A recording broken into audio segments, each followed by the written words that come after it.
ቅዱሳን በዚህ ላይን ላይ ያላችሁ ሁሉ ድጋሜ ምናልባት ሰላምታ በኋላ የመጣችሁ ረፈድ አድርጋችሁ የገባችሁም ካላችሁ የእግዚአብሔር ሰላም እና ጸጋ በያላችሁበት በእውነት በመትኖሩበት ሁሉ በመተነፍሱበት በህይወት በመትንቀሳቀሱበት በገበታችሁም ላይ ሁሉ ባላችሁበት የሥራ ገበታ እግዚአብሔር ከናንተ ጋር ይሁን። እግዚአብሔር ይባርካችሁ። የሰው ክብሩ የእግዚአብሔር መልክና የእግዚአብሔር ምሳሌ ሆኖ መፈጠሩና የሰው ክብሩ ደግሞ የእግዚአብሔር ልጅ የልጅነትን ባህሪ እሱ ነው ትልቁ የሰው ክብሩ እና እግዚአብሔርን ስለ ሁሉ ነገር እጅግ በጣም አመሰግናለሁ። ክብር ለእግዚአብሔር ይሁን እና ክብር just ምንበላው በምንጠጣው በምንለብሰው ልክ ሰለሞን በክብሩ እንደነዚህ አበቦች አለበሰም የሚለው እሱ የሚጠፋ ውስጣዊ ማንነታችን የሚገልጽ የተፈጠርንበትን ኳሊቲ የተፈጠርንበትን ሚስጥር አያሳይም። ምንበላው ምንለብሰው ወይም በምድር አቺቭ የምናረገው ይሄ በስጋም በትምህርትም በእውቀትም በሀብትም ከፍታ የምንወጣበት ያንን አይተካውም እና ክብር የሰው ክብር ያ ነው። እዛም ላይ ነው እንግዲህ ሮሜ ምዕራፍ 3 የጎደለው ሁሉም ሰው የጎደለው የእግዚአብሔር ክብር ነው የሚለው። ያ ደግሞ የልጅነት ክብር ነው። ከእግዚአብሔር ጋር በአባትነት እና በልጅነት ህብረት በቤተሰብ ህብረት የምንኖርበት የዘላለም ህይወታችን እዛ ጋር ነው ያለው። ስለዛ እግዚአብሔርን በጣም አመሰግናለሁ። ክብር ለእግዚአብሔር ይሁን። ዛሬ በዚህ በትንቢተ ሕዝቅኤል ምዕራፍ 37 ላይ ከ1 እስከ 14 የተጻፈ ቃል አለ፣ ሐሳብ አለ። ምንባቡ ትንሽ ረዘም ይላል፣ ግን ሐሳቡ በደንብ እንድንረዳው እንደው ዛሬ እሁድ በቤቴም ሆኜ ከእግዚአብሔር ቃል በአጥቢያ ቤተክርስቲያኔ እግዚአብሔርን በማመልክበት የተማርኩት መንፈስ ቅዱስ የተናገረኝ ይሄ ነው ብለን በዛ ላይ ደግሞ ህይወታችንን እንድንገነባ ራሳችንን እንድናነጽ ከድካማችን እንድንበረታ በእምነት እንድንጠነክር እና የእግዚአብሔርን ፈቃድ ለማድረግ ከሱ ጋር መራመድ አብረን መሆን እንድንችል ይረዳናል ይሄ መጽሐፍና ዛሬ መንፈስ ቅዱስ በውስጣችን የሚያስቀምጠው በሕዝቅኤል ምዕራፍ 37 ነው። እንግዲህ መንፈስ ቅዱስ ሁሉ ጊዜ መልእክት አለው። ለየአጥቢያ ቤተክርስቲያኑ የተለያየ ነው መልእክቱ። በያለንበት ክርስቶስን በመናመልክበት በተጠራንበት እግዚአብሔር ባስቀመጠን ስፍራ መልእክት አለው።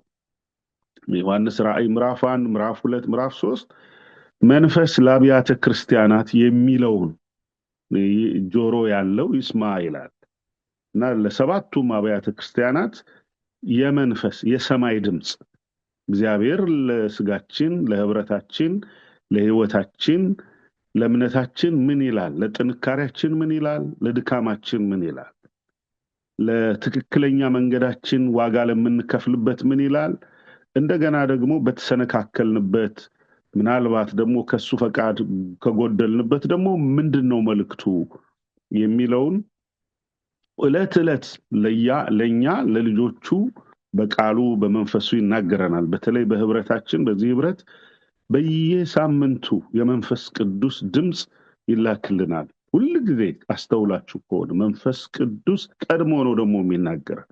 ነገሮቻችንን ቀድሞ ስለሚያያቸው ቀድሞ ስለሚሰማ ልባችንን ሐሳባችን በሱ የተቀደመ ስለሆነ እግዚአብሔር አምላክ ሁሌ ይናገረናል። በህብረታችንም መንፈስ ቅዱስ ስለሚናገር ሁለት በእጅግ ደስ ነው የሚለው። መንፈስ ቅዱስ ሲመጣ መንፈስ ቅዱስ ኢንስፓየር ያደርገን ቃሉን ስናካፍል ቃሉን ስንሰማ ስናመልክ እንዴት ደስ ይላል። እግዚአብሔር ይመስገን እና በጌታ በኢየሱስ ክርስቶስ ስም ሕዝቅኤል ምዕራፍ 37 ከ1 እስከ 14 ድረስ አነባዋለሁ። በጥሞና አዳምጡኝ። በያላችሁበት እንደተመቻችሁ ሆናችሁ ከፈለጋችሁ ሻይ ከፈለጋችሁ ቡና እየጠጣችሁ ሪላክስ አርጋችሁ ግን ስሙት። ዋናው መስማቱ ነው። ዋናው አንደርስታንድ ማድረጉ። የእግዚአብሔር እጅ በላዬ ነበረ። የእግዚአብሔር እጅ ወይም የእግዚአብሔር መገኘት ወይም የእግዚአብሔር ራእይ በእኔ ላይ ነበረ። እግዚአብሔርም በመንፈሱ አወጣኝ፣ አጥንቶች በሞሉበት ሸለቆ መካከል አኖረኝ። በእነርሱም አንጻር በዙሪያቸው ባለው ሁሉ አዞረኝ። እነሆም በሜዳ እጅግ ነበሩ፣ እነሆም እጅግ ደርቀው ነበር። እርሱም የሰው ልጅ ሆይ እነዚህ አጥንቶች በሕይወት ይኖራሉን አለኝ። እኔም ጌታ እግዚአብሔር ሆይ አንተ ታውቃለህ አልሁ። እርሱም እንዲህ አለኝ፣ በእነዚህ አጥንቶች ላይ ትንቢት ተናገር፣ እንዲህም በላቸው፣ እናንተ የደረቃችሁ አጥንቶች ሆይ የእግዚአብሔርን ቃል ስሙ። ጌታ እግዚአብሔር ለእነዚህ አጥንቶች እንዲህ ይላል፣ እነሆ በእናንተ ላይ የሕይወትን መንፈስ አመጣለሁ። ክብር ለእግዚአብሔር ይሁን። እነሆ በእናንተ ላይ የሕይወትን መንፈስ አመጣለሁ፣ ጅማትንም እሰጣችኋለሁ፣ ሥጋንም አለብሳችኋለሁ። በእናንተ ላይ ሥጋችሁን እንደገና እዘረጋለሁ፣ ትንፋሻችሁን አስገባለሁ፣ በሕይወትም ትኖራላችሁ። እኔም እግዚአብሔር እንደሆንኩኝ ታውቃላችሁ። እኔም እግዚአብሔር እንዳዘዘኝ ይህን ትንቢት ተናገርኩ። ስናገርም ድምፅ ሆነ፣ እነሆም መናወጥም ሆነ። አጥንቶችንም በየራሱ በሆነው በሰውነቱ ከአጥንቶች ጋር አንድ አደረጋቸው። እኔም በዓይኔ አየሁ፣ እነሆም ጅማትም ነበረባቸው፣ ሥጋም ወጣ፣ ቁርበትም በላያቸው ተዘረጋ። ትንፋሽ ግን ገና አልነበረባቸውም ነበር። እርሱም የሰው ልጅ ሆይ ትንቢት ተናገር፣ ለነፋስ ትንቢት ተናገር።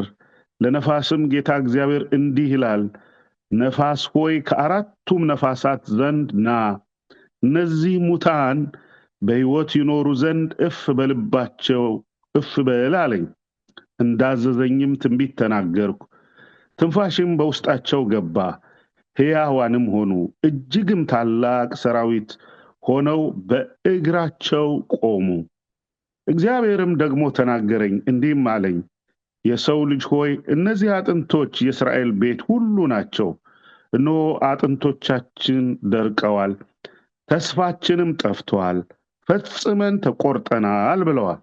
ስለዚህ ትንቢት ተናገር፣ እንዲህ በላቸው፣ ጌታ እግዚአብሔር እንዲህ ይለኛል፣ ሕዝቤ ሆይ እነሆ መቃብራችሁን እከፍታለሁ፣ ከመቃብራችሁም ውስጥ አወጣችኋለሁ፣ ወደ እስራኤል ምድር አገባችኋለሁ።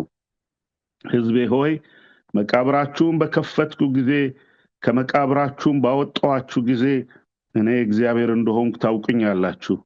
መንፈሴም በውስጣችሁ አሳድራለሁ፣ እናንተም በሕይወት ትኖራላችሁ፣ በገዛ ምድራችሁም አኖራችኋለሁ። እኔም እግዚአብሔር እንደተናገርኩ እንዳደረግኩትም ታውቃላችሁ ይላል የሰራዊት ጌታ እግዚአብሔር ይላል።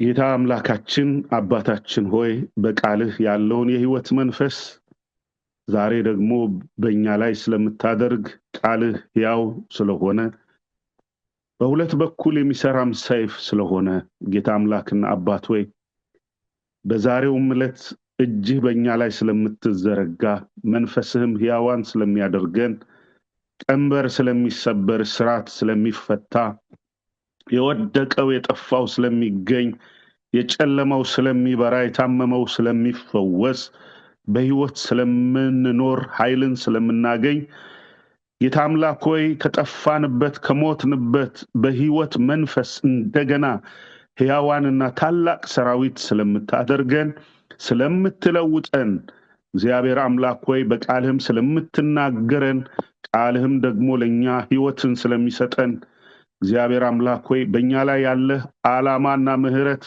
ለልጅ ልጅ ስለሆነ አመሰግንሃለሁ። ክብርና ምስጋና በሰማያትና በምድር ያንተ ነው፣ ዛሬም በክርስቶስ ኢየሱስ።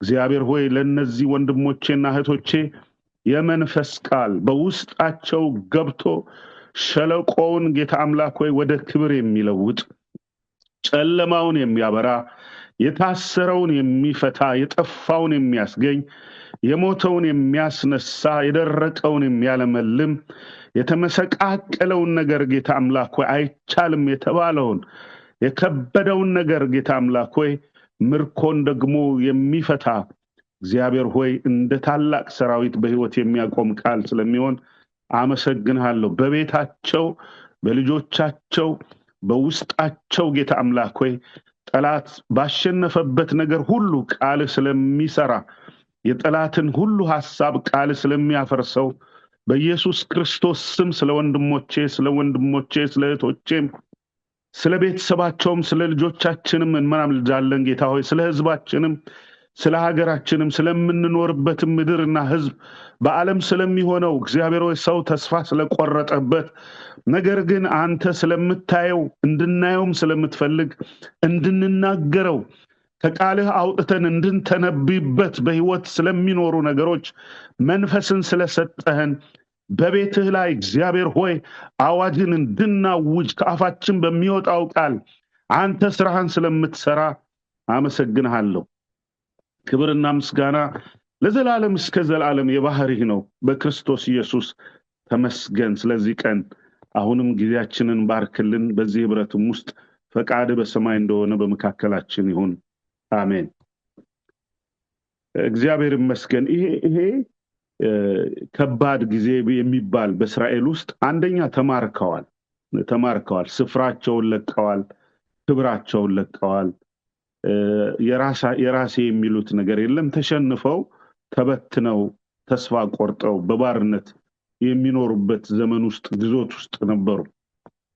እንግዲህ እስራኤል ብዙ ጊዜ ከእግዚአብሔር ክብር፣ ከእግዚአብሔር ጥበቃ፣ ከእግዚአብሔር ድምጽ፣ ከእግዚአብሔር ህልውና ስትወጣ ጥፋት ደግሞ በዛ ልክ ይመጣል እና እግዚአብሔር ከነሱ ከራቀ፣ እግዚአብሔር ምህረቱን ከነሱ ካራቀ፣ እጁና ክንዱ ጥበቃውን ከነሱ ከራቀ እንደ ተራ ህዝብ ነው የሚሆኑት። ተራ ህዝብ ያውም ደግሞ የተዋረደ፣ የተበተነ፣ አቅም የሌለው፣ የደረቀ፣ በሞት ውስጥ የሚኖር በሞት ሸለቆ ውስጥ የገቡ ነው የሚሆኑት። ለእስራኤል ክብራቸው እግዚአብሔር ነው፣ ኃይላቸው እግዚአብሔር ነው፣ ብርሃናቸው እግዚአብሔር ነው፣ ጉልበታቸው እግዚአብሔር ነው፣ ሀብታቸው እግዚአብሔር ነው፣ ርስት እድል ፋንታቸው እግዚአብሔር ነው። እነሱም ደግሞ ኃይል ያገኙት ታላቅ ሰራዊት የሆኑት ክብራቸው የተመለሰላቸው እንደገና የተስፋይቷን ምድር አውርሶ በሕይወት እንዲኖሩ፣ እንዲፈሩ፣ እንዲከበሩ በሰላም በጤንነት በደስታ በቤታቸው ከቤተሰቦቻቸው ጋር በፍስሐ እንዲኖሩ በደስታ እንዲኖሩ ያረጋቸው እግዚአብሔር ነው። ወገኖቼ እግዚአብሔር ከራቀ እነዚህ ነገሮች ሁሉ ይርቃል። እነዚህ ነገሮች ሁሉ ይጠፋሉ፣ ይወሰዳሉ። እነዚህ የጥፋት የጨለማ የውድቀት እጅግ ከባድ ኪሳራ የሚያሳይ መጽሐፍ ነው። ግን እግዚአብሔር በምህረቱ ደግሞ ብዙ ነው፣ ምህረቱ ብዙ ነው። ለዘላለም አይደለም ቁጣው። እግዚአብሔር በምህረቱ መለስ ይልና ሕዝቅኤልን ራእይ ያሳየዋል፣ እጁን ይዘረጋበታል። በመንፈስ እግዚአብሔር ወደሚሰራው ስራ፣ እግዚአብሔር ወደሚናገረው ድምጽ፣ እግዚአብሔር ወዳቀደው እቅድ፣ ወደፊት ስለሚፈጸመው ነገር ስለ እስራኤል፣ ስለ ቤታቸው፣ ስለ ኑሯቸው፣ ስለ ቤተሰቦቻቸው ይናገረዋል። እና ለዚህ ነው ሲናገር የእግዚአብሔር እጅ በእኔ ላይ ነበረች ብሎ መጀመሪያ የሚናገረው በዛ ነው። ከዛ የእግዚአብሔር መንፈስ አወጣኝ ወይም ደግሞ እንዳየ ወደሚፈልግ ስፍራ በመንፈስ ወሰደኝ ይላል። ወደዛ ራእይ ወሰደውና ያሳየው ነገር በእውነት ተስፋ የሚያስቆርጥ የሚያስፈራ ነው። በጣም የሚያስፈራ ነገር ነው ያየው። ከዛም የተነሳ ምንድነው የሚለው? እነዚህ የምታየው ነገር፣ እነዚህ የደረቁ አጥንቶች መድረቅ ብቻ አይደለም ተበታትነዋል። መበታተን ብቻ አይደለም ተመሰቃቅሏል። አንዱ አጥንት ከሌላ አጥንት ጋር የራሱ ያልሆነ አጥንት የራሱ ያልሆነ ምስቅልቅል ብሏል፣ ድብልቅልቅ ወጥቷል። ልክ እንደገና ከመድረቅም አልፎ መቃብር ውስጥ ነው ያሉት ነው የሚለው እና ክብደቱን በዛ ልክ ነው የሚገልጸው። እና ሕዝቅኤልም እግዚአብሔር ሲያሳየው እንደ ሰው ከሚያልፍበት ሁኔታ በእውነት ይሄንን ከዚህ በኋላ ሰው ሆነን እንነሳለን ወይ? በእውነት ከዚህ በኋላ ይሄ ሰራዊት ይሄ ህዝብ በህይወት እና በሰላም ኃይል አግኝቶ ክብር ለብሶ የእግዚአብሔርን መንፈስ አግኝቶ የእግዚአብሔርን ዕውቀት አግኝቶ በህይወት ይኖራል? ሰው ይሆናሉ? አንዳንድ ጊዜ ሰዎች ይሄ ልጅ በእውነት ሰው ይሆናል፣ እቺ ልጅ በእውነት እንደው ሰው ትሆናለች የሚባልበት ጊዜ አለ። ወላጆች አይደለም እስቲ እንደው ሰው እንዲሆን ባካችሁ ጸልዩልኝ፣ እንደው እግዚአብሔር ሰው ያድርገው እና ድሮ እባካችሁ ወደ ቤተክርስቲያን ውሰዱልኝ፣ እናንተ ጋር ውሰዱና ጸልዩለት ይላሉ። ኢቭን እንኳን ወንጌላውያን ያልሆኑ አማኞች የድሮ ወንጌል ኃይል እንዳለው የድሮ ቅዱሳን በጸሎት በኃይል የሚተጉ እንደሆኑ በቅድስና ደግሞ እግዚአብሔርን የሚከተሉ እንደሆኑ ስለሚያውቁ በዛ እግዚአብሔር እንደሚሰራ የማይለወጠውን ሰው እግዚአብሔር እንደሚለውጠው በፍጹም ሰው ይሆናል ያልተባሉ ሰዎች ጭራሽ የጠፉ ለሞት የሚፈለጉ በቁማቸው የሞቱ በቁማቸው የተቀበሩ በቁማቸው የጨለመባቸው በቁማቸው የደረቁ ምስቅልቅሉ የወጣውን ነገር በእውነት ጸልዩ ተብሎ እግዚአብሔር በጸሎት በቃሉ በትንቢት በምልጃ እግዚአብሔር ሕይወትን ለውጦ ሰው አድርጎ ያቆማቸው ዛሬ ኃያላን ይሆን፣ ዛሬ ክቡር ይሆን፣ ዛሬ ታላቅ ሆነው ለራሳቸው ተርፈው ለሌላ ሰው የሚቆረሱ ለሌላ ሰው እጃቸውን የሚዘረጉ ክብራቸው የተመለሰላቸው ብዙ ሰዎች ናቸው። እና እዚህ መጽሐፍ ላይ ከቁጥር 1 እስከ ቁጥር 14 ላይ ምንባቡና ኮንቴክስቱ ይሄንን ነው የሚመስለው። የመጀመሪያው ምንድነው? ሞተዋል። ነገሮቻችን በህይወት ያሉ የሚመስል ግን ከሞት ያልተናነሰ አኗኗር የሚኖርበት ጌታችንና መድኃኒታችን ኢየሱስ ክርስቶስ ሰው ከእግዚአብሔር ከራቀ የሰው መንፈስ ከእግዚአብሔር ከራቀ ይደርቃል፣ ይሞታል፣ ውስጡ ይሞታል፣ ሐሳቡ ይሞታል፣ ተስፋው ይሞታል። ኑሮው የህይወት ኑሮ አይደለም፣ just የደረቀ አጥንት ይዞ እንደመንቀሳቀስ ነው። እና እንደውም እስራኤላውያን ምን አላቸው? አንዱ ሰው እባክህ አባቴን ቀብሬ ስመለስ ከተልሃለው ጊዜ ስጠኝ፣ አባቱ አርጅቷል እና እየተጠበቀ ነው፣ እሱ እስከሚሞት ድረስ ጊዜ ስጠኝ፣ ሽማግሌ አባት አለኝ፣ ከዛ በኋላ ከተልሃለው ሲለው ምንድነው ያለው? ሙታንን ተዋቸው፣ ሙታናቸውን ይቅበሩ፣ ለሙታን ቀባሪዎቹንም ሙታን ነው ያላቸው። እና እግዚአብሔር በሱ ክብር ውስጥ በሱ ሕይወት ውስጥ የማይኖሩ አሕዛብ በሙሉ ሙታን ናቸው። ቅዱሳን ስጋ አላቸው፣ ውጫዊ አካል ግን ደርቀዋል፣ ጠፍተዋል። እና እግዚአብሔር የሕያዋን አምላክ እንጂ የሙታን አምላክ አይደለም። እግዚአብሔር የሕያዋን አምላክ ነው እንጂ የሙታን አምላክ አይደለም። ስለዚህ እና አብርሃም በስጋ እንኳን ባይኖሩ አላቸው ሕያው ናቸውና እግዚአብሔር የሕያዋን አምላክ ነው ብሎ ስለ ትንሣኤ ሙታን በተጠየቀበት ጊዜ አንዱ የመለሰላቸው መልስ ይሄ ነው። እና በዚህ ክፍል ዛሬም ለኛ ደግሞ የሚቀርልን ይሄ ነው። መጀመሪያ ግን ምንድነው የሰጠው ኢንስትራክሽን? አንዳንዴ ከወደቅንበት ከጠፋንበት ከተሸነፍንበት ተስፋ ካጣንበት ሄልፕለስ ከሆንበት ስጋዊ መንፈሳዊ ነፍሳዊ ሕይወት በአጠቃላይ የምንወጣበት መንፈሳዊ ኢንስትራክሽኖች አሉ።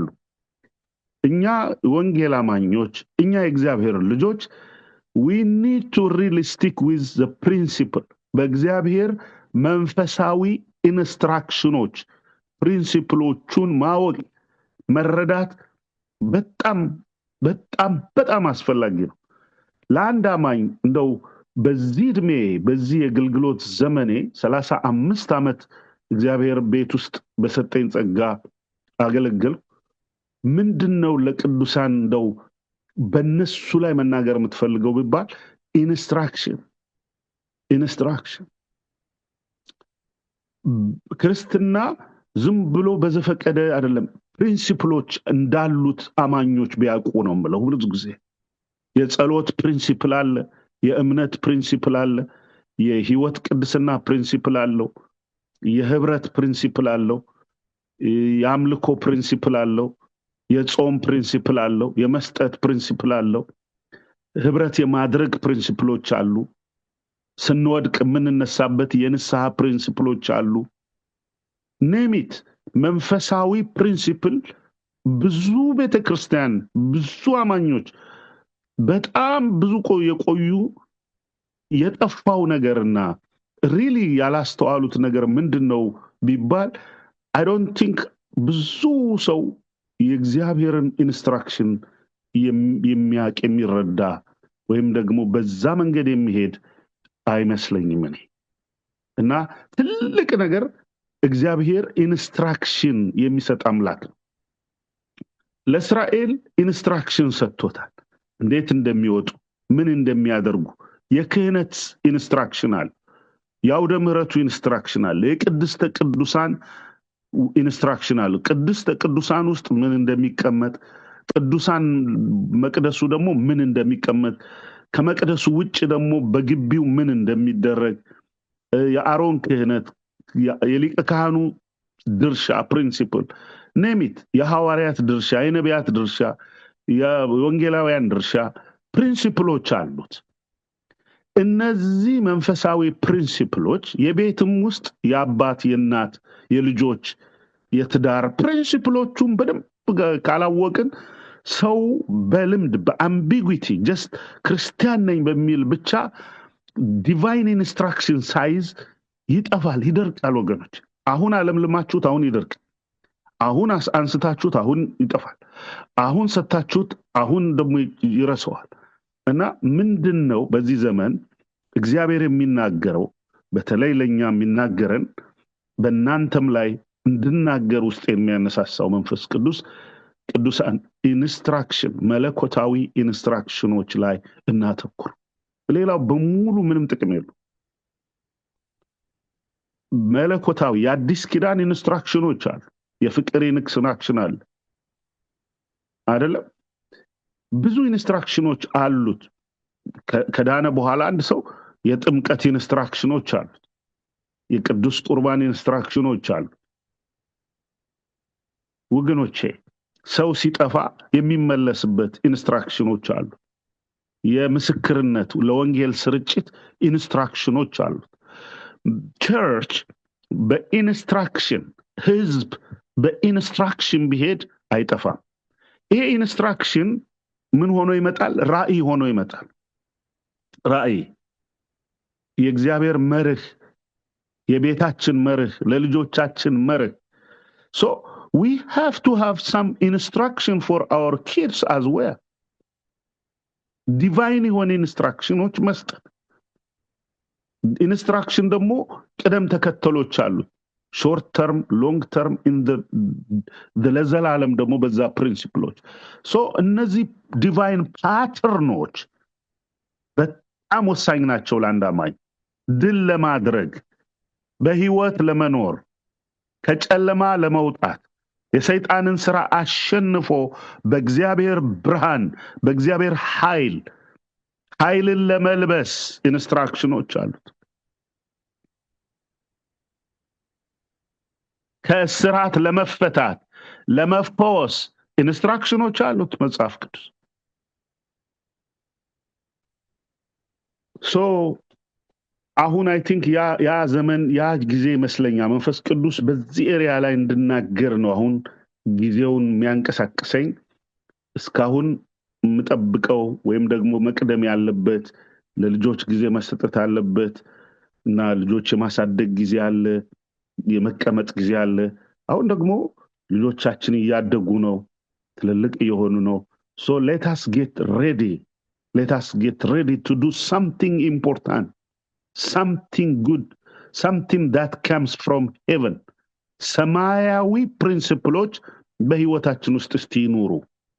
ምድራዊ ፕሪንሲፕሎቻችን ጥሩ ናቸው፣ ግን እኛ የመሬት ሰዎች አይደለንም። የሚያልቅ የሚጠፋ የሚያረጅ የሚደክም በሚበላው ሰውነት ውስጥ ብቻ ታፍነን መኖር የለብንም። በመቃብር ውስጥ የሚያልቅ ነገር መኖር የለበትም። ከመቃብር መውጣት አለበት በፕሪንሲፕል። እግዚአብሔር የመጀመሪያው ፕሪንሲፕል ምንድነው ያለው?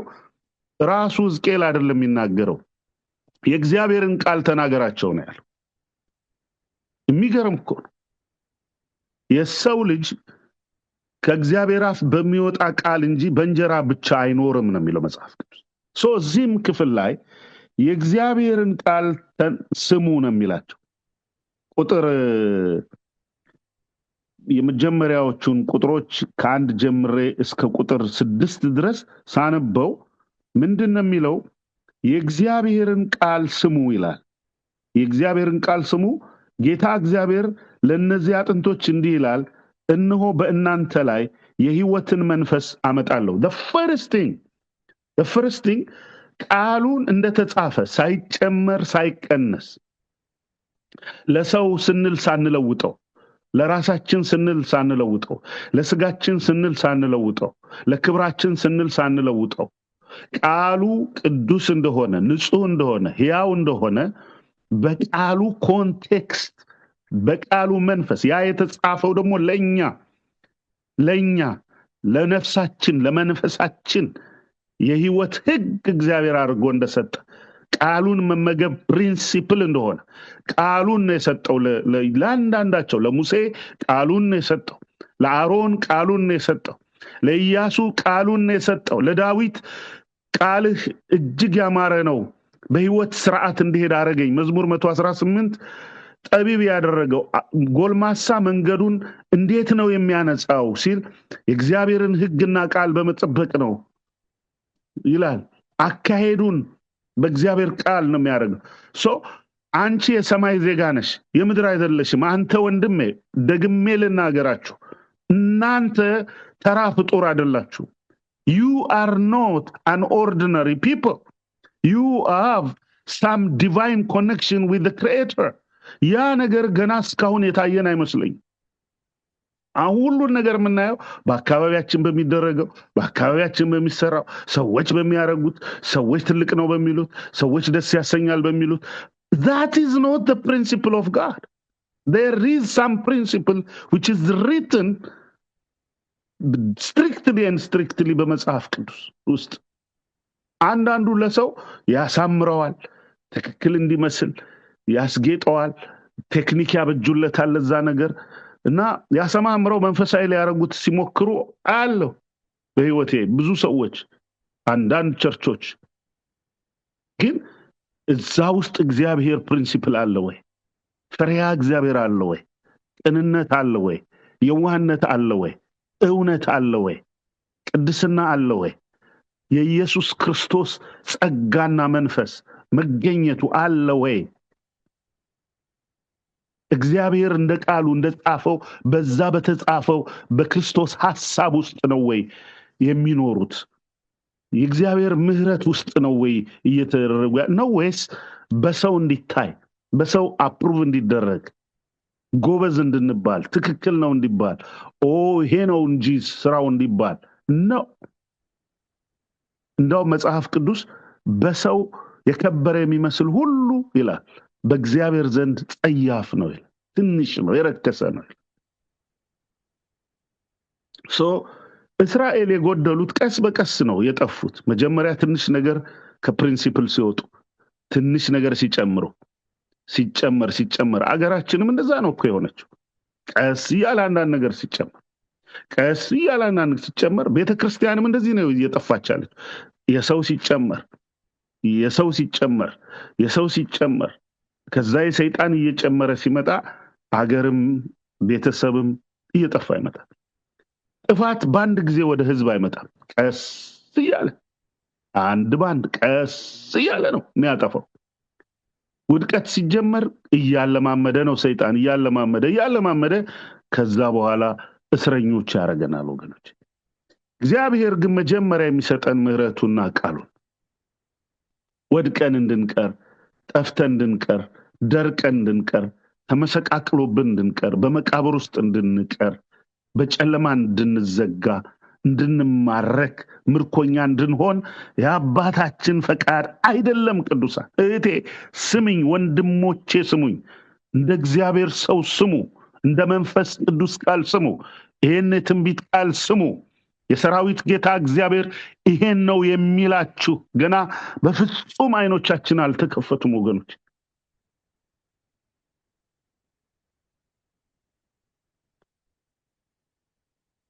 ገና ብዙ ትምህርቶች መሰጠት አለባቸው። በልምድ ክርስትና ነው እየሄዱ ያለው አብዛኛው ሰው እና እስራኤል ስትጠፋ ቀስ እያለች አካሄዷን ከእግዚአብሔር እያራቀች ስትሄድ እንዲህ አይነት አደጋ ውስጥ ባቢሎን ውስጥ ገቡ። ጨካኝ ማይራራ ውስጥ ገቡ። ግን እግዚአብሔር ደግሞ መሐሪ አምላክ ነውና ሕዝቅኤልን ምን አለው? እነዚህ አጥንቶች በሕይወት ይኖራሉ ያለ ሕዝቅኤል ይሄንን ሊያምን የሚችልበት አቅምም ጉልበትም አለ። አንዳንድ ጊዜ እንደ አገልጋይ አንደርስታንድ ሳነበው ሕዝቅኤል ምን እንደሚሰማው አይ ኖ ኢት። ምክንያቱም እኔም አገልጋይ ነኝ። ነቢያት ምን እንደሚሰማቸው፣ ሐዋርያት ምን እንደሚሰማቸው፣ አስተማሪዎች ምን እንደሚሰማቸው፣ ፓስተሮች ምን እንደሚሰማቸው አይ ካን አንደርስታንድ። እና ሕዝቅኤል ምን አለ? እኔ አላውቅም እግዚአብሔር። ምክንያቱም ተስፋ ቆርጧል ሕዝቅኤል ራሱ። ለሕዝቅኤል ራሱ እግዚአብሔር መጀመሪያ ሕዝቅኤልን ማንሳት ማጽናናት አለበት። ለዚህ ነው ቁጥር 1 ላይ የእግዚአብሔር እጅ በላይ ነበረ። ሙሴ መጀመሪያ ለማንሳት እግዚአብሔር እጅ መምጣት ለሙሴ ለራሱ መምጣት አለበት። እናንተን እኔ ለማገልገል በእኔ ላይ የእግዚአብሔር እጅ መጀመሪያ መምጣት አለበት። አንቺ ሌላውን ለማገልገል መጀመሪያ የእግዚአብሔር እጅ በአንቺ ላይ መምጣት አለበት። ሕዝቅኤልን መጀመሪያ እጁን በላዩ ላይ ያደረገበት፣ ክንዱን አለበሰው፣ ኃይሉን አለበሰው፣ መንፈሱን ሰጠው፣ አይኑን ከፈተለትና ሕዝቅኤል ይሄ ሸለቆ ውስጥ ያሉ መቃብር ውስጥ የተበታተኑ የደረቁ እጅግ የደረቁ ነው የሚለው መጀመሪያ ላይ። እንደውም ቁጥር 1 ላይ እጅግ ደርቀው ነበር፣ እነሆም እጅግ ደርቀው ነበር፣ እርሱም የሰው ልጅ ሆይ እነዚህ አጥንቶች በሕይወት ይኖራሉን አለኝ። እኔ አላቅም እግዚአብሔር ሆይ። አንዳንድ ጊዜ አገልጋይ ተስፋ ሊቆርጥ ይችላል። እግዚአብሔር ግን እንደ አገልጋይ አይደለም፣ እንደ ሰው አይደለም። በአንቺ ላይ እግዚአብሔር ዓላማው ጠንካራ ነው። በአንተ ላይ፣ በእኔ ላይ፣ በሁላችን ላይ፣ በልጆቹ ላይ ጠንካራ ነው። እኔ አንዳንድ ጊዜ በቃ ይሄ ነገር ከዚህ በኋላ ምንም ማድረግ አይቻልም ባለቤቴ እምላታል፣ ቤቢ አይ ትራይድ ኦል ማይ ቤስት፣ አይ አም ትራይንግ ኦል ማይ ቤስት፣ ግን አንዳንዴ ምንም ማድረግ አይቻልም እላታል። ግን እግዚአብሔር ደግሞ ከኛ የሚያልፍ ነው፣ ቅዱስ ነው፣ ሁሉን ቻይ ነው፣ መሐሪ ነው፣ ይቅር ባይ ነው። እሱ ደግሞ ሁሉን ይችላል። በሰው ዘንድ የማይቻል፣ በመላእክት ዘንድ የማይቻል፣ በነቢያቱ ዘንድ የማይቻል፣ በሐዋርያቱ ዘንድ የማይቻል፣ በአባቶች ዘንድ የማይቻል በእግዚአብሔር ዘንድ ግን ይቻላል። ጌታችን መድኃኒታችን ኢየሱስ ክርስቶስ ነቢያት ያልቻሉትን ሐዋርያት እምነት ያጡ፣ አንድ ቦታ ላይ ሐዋርያቱ እምነት አጡ፣ ቅዱሳን እምነት አጡ እና ያንን አጋንንት ለማስወጣት እምነት አልነበራቸው፣ አልወጣላቸውም። ስልጣን አላቸው፣ ተሰጥቷቸዋል፣ ግን ያንን ለማስወጣት እምነት አልነበራቸው። ስለዚህ ለምንድን ነው ይሄ አጋንንት ያልወጣልን ሲሉት እምነት ስለጎደላችሁ ነው፣ ወደ እኔ አምጡት አላቸው። ወገኖች አንዳንድ ጊዜ ሐዋርያትም እምነት ያጣሉ፣ እምነት የምናጣበት ጊዜ አለ። እምነት የምታጭበት ጊዜ አለ። ምክንያቱም ለኛ የማይቻሉ ነገሮች አሉ። ለነቢያት ለመላእክት የማይቻለውን፣ ለአባቶች ያልተቻለውን፣ ለሐዋርያት የማይቻለውን በስጋ የተገለጠው የነቢያትም ራስ የአባቶችም ራስ የመላእክትም ራስ ራጋዶስ ፔላማዲያ ሳክላፖሬ ማዲስ ሄልጋዶስ ሃሌሉያ ሃሌሉያ የእስራኤል ቅዱስ የክብር ጌታ በስጋ የተገለጠው አምላክ እኛን በምሳሌው የገለጠን የማይታየውን እግዚአብሔር እንድናየው በስጋ እኛን ሆኖ የመጣው የክብር ጌታ የነገስታት ንጉስ መድኃኒታችን መድኃኒቴ አምላኬ ጌታዬ ብሎ የሰገደለት ጴጥሮስ የሰገደለት ጌታዬ አምላኬ ቶማስ በጥርጣሬው በደከመ ሰዓት እጁን አስገባለው ጌታዬ አምላኬ ብሎ ሰገደለት። እኔም አንዳንድ ጊዜ እንደዛ የሚያደርገኝ ጊዜ አለ። ጌታዬ አምላኬ ሆይላ እናንተም እንደዛ ይሰማችሁ ይሆናል። ግን ከዚህ ምን ወጣበት ነምበር 1 ፕሪንሲፕል ምንድነው? በእግዚአብሔር ዘንድ ሁሉ ይቻላል። እቴ አምላክሽ ፈጣሪሽ ሁሉን ይችላል። ይሄ አንድ ፕሪንሲፕል ነው። ለአብርሃምም የነገረው ውጣና እነዚህን ከዋክብቶች ለመቁጠር ሞክር፣ እነዚህን ምድራሻዎች ለመቁጠር ሞክር፣ እኔ አምላክ እግዚአብሔር ኤልሻዳይ ነኝ፣ ሁሉን ቻይ አምላክ ነኝ። ለማርያምም አንድ የነገራት መልአኩ ቅዱስ ገብርኤል መጥቶ ያበሰራት ብስራት በውኑ ለእግዚአብሔር የሚሳነው ነገር አለ አላት። የለም። እሷ የከበረ እምነት በእምነቷን አካሄደው ፕሪንሲፕል ታውቃለች። ባይ ዘ ወይ ማርያም ለብዙ ጊዜ ሼር አረጋታለሁ ይሄን ነገር የማርያም ፕሪንሲፕል የሔዋን ፕሪንሲፕል እንዳይሆን የማርያምን አይነት ፕሪንሲፕል መከተል እንዳለበት ይሄ አካሄዳቸውን ከእግዚአብሔር ጋር የሚያረጉ ፕሪንሲፕል የገባቸው ሰዎች አሉ በመድር ላይ።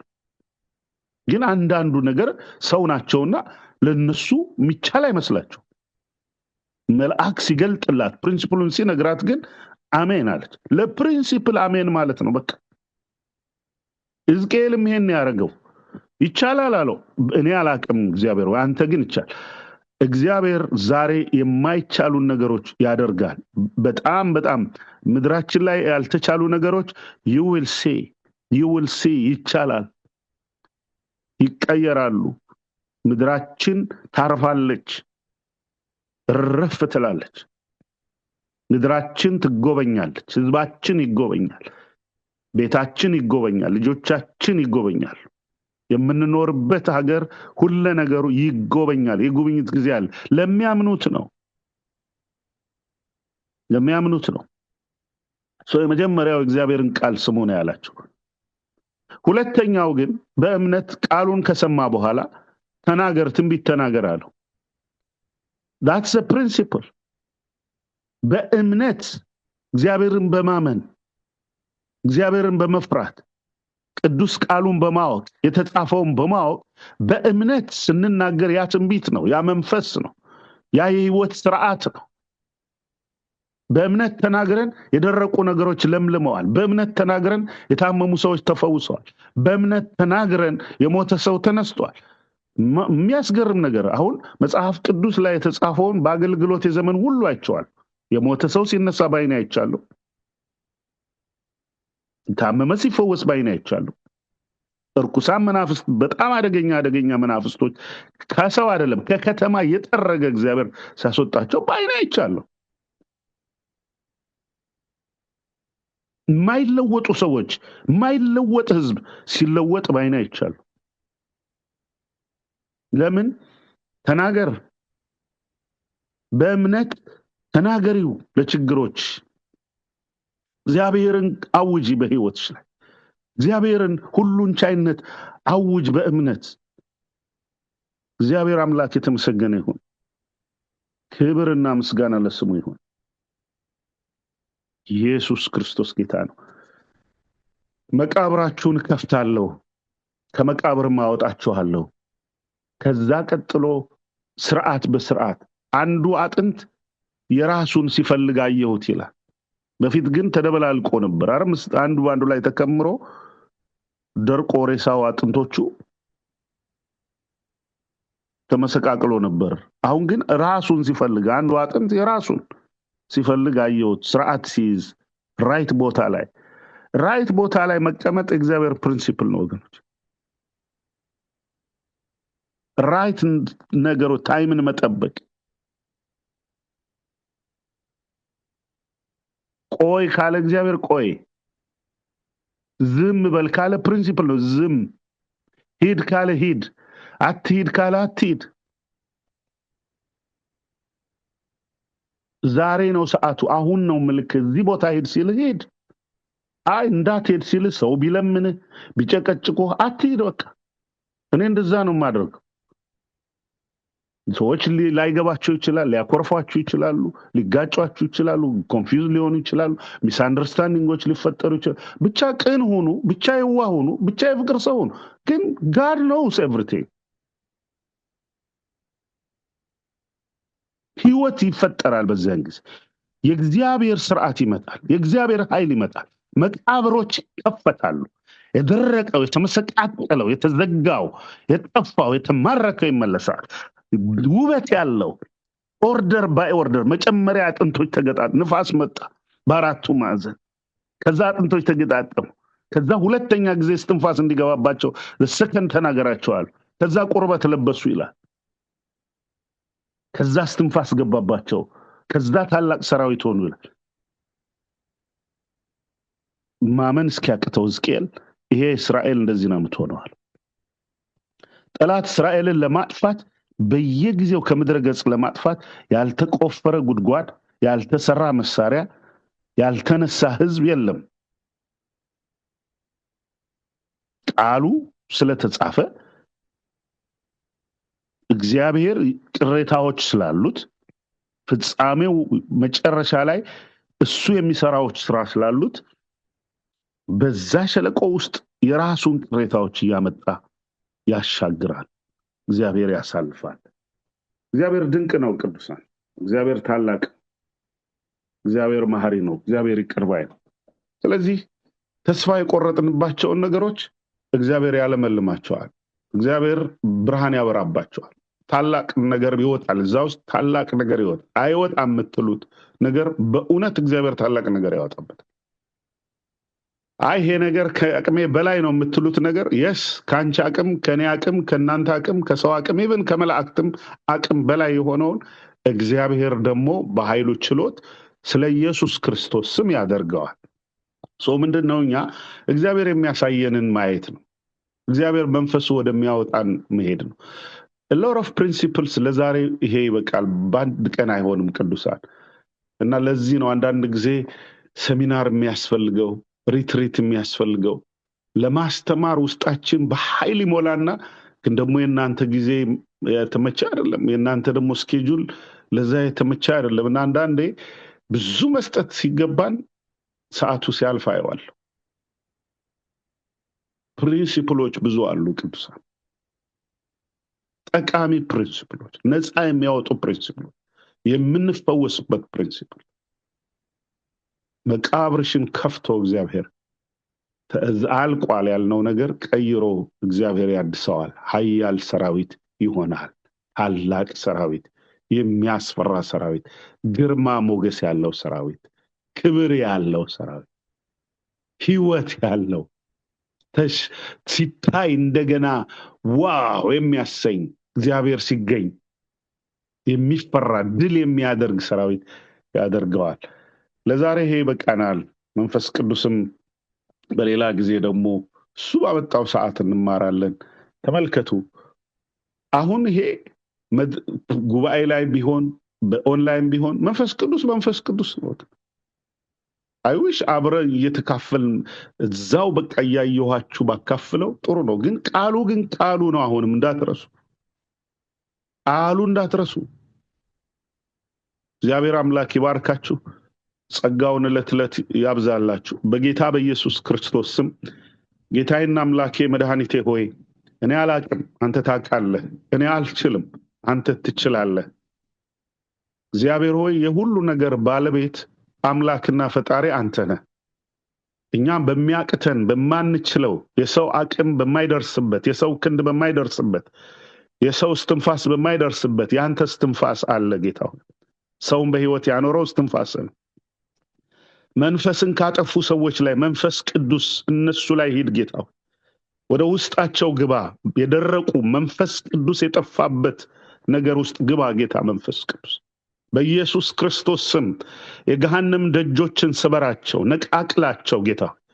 በኢየሱስ ክርስቶስ ስም ሕዝብህን የማረከ ያጠፋ ያታለለ ያጭበረበረ ያስመሰለ ነገር በጌታ በኢየሱስ ስም የተሰባበረ ይሁን፣ የወደቀ ይሁን። ጌታ ሆይ ሕዝብ አይኑ ይከፈት፣ ሕዝብ ጆሮ ይከፈት፣ ሕዝብ ከደረቀበት ይውጣ። ሕዝብ በእውነተኛ ስርዓት፣ በቅዱስ እውነተኛ ጸጋ፣ በቅዱስ እውነተኛ መንፈስ፣ በቅዱስ እውነተኛ የክርስቶስ ፕሪንሲፕሎች የሚሄዱበትን ማስተዋልና ጥበብ ኤክሰለንሲ በእነሱ ውስጥ ይደር። በቤታቸው ውስጥ ያንተ ፕሬዘንስ ያንተ ፕሪንሲፕሎች ይሁንላቸው። ለህይወት ስርዓት ይሁንልን፣ የመንፈስ ስርዓት ይሁንልን። እግዚአብሔር ሆይ ምድራችንን ደግሞ አንተ እንደገና ስለምታስብ፣ ጣልቃ ስለምትገባ፣ የሚቆረጠውን ስለምትቆርጥ፣ ጸጥ የሚለውን ጸጥ ስለምታደርግ፣ ይህን ደግሞ ስለተናገርከኝ እግዚአብሔር ሆይ ስላሳየኝ አመሰግናለሁ። ስለሚፈጸም እጃችን በአፋችን ላይ ስለምታስጭን፣ ስለምታስገርመን፣ ስለምታስደንቀን፣ ያላሰብነው ነገር ስለሚመጣ አንተ ስለምትሰራው እናመሰግንሃለን። ጌታ ሆይ በዚህ ሰዓት ለከበዳቸው ደግሞ በመከራ ውስጥ በተለያየ ውስብስብ ነገር ውስጥ ለሚያልፉ ቤተሰቦች፣ በዚህ ምድርም ላለው ነገር እጅን ዘርጋ ጌታ ሆይ፣ እጅን ዘርጋ። ምሕረትህን አውጅ ጌታ ሆይ። ምሕረትህ ነው ለሰው ልጅ እስትንፋስ ጌታ ሆይ የሚሰጠው። በምህረትህ ማረን፣ በምህረትህ ቀድሰን፣ በፍቅር ሳበን ጌታ፣ በኪዳና አጽናን። በቃልህ ደግሞ እግዚአብሔር ሆይ ልባችንን አንተ አስተካክለው። ስለ ኢየሱስ ክርስቶስ ስም ይህን ጸልያለሁ። ስለ ወንድሞቼ፣ ስለ እህቶቼ፣ ስለ ቤታቸው፣ ስለ ኑሯቸው፣ ስለሚያስጨንቃቸው ነገር ሁሉ ማልዳለሁ። አንተ አስብ፣ አንተ እርዳን ጌታ። እጅህን ዘርጋ፣ ቃልህን ላክ፣ መንፈስህን ላክ። እግዚአብሔር ሆይ በህይወት ይኖሩ፣ በታላቅ ኃይል ይኖሩ፣ በፈውስ ይኖሩ፣ በደስታ ይኖሩ፣ በእልልታ ይኖሩ፣ በጉብኝት ይኖሩ። በጌታ በኢየሱስ ክርስቶስ ስም አሜን። እግዚአብሔር አምላክ ይባርካችሁ።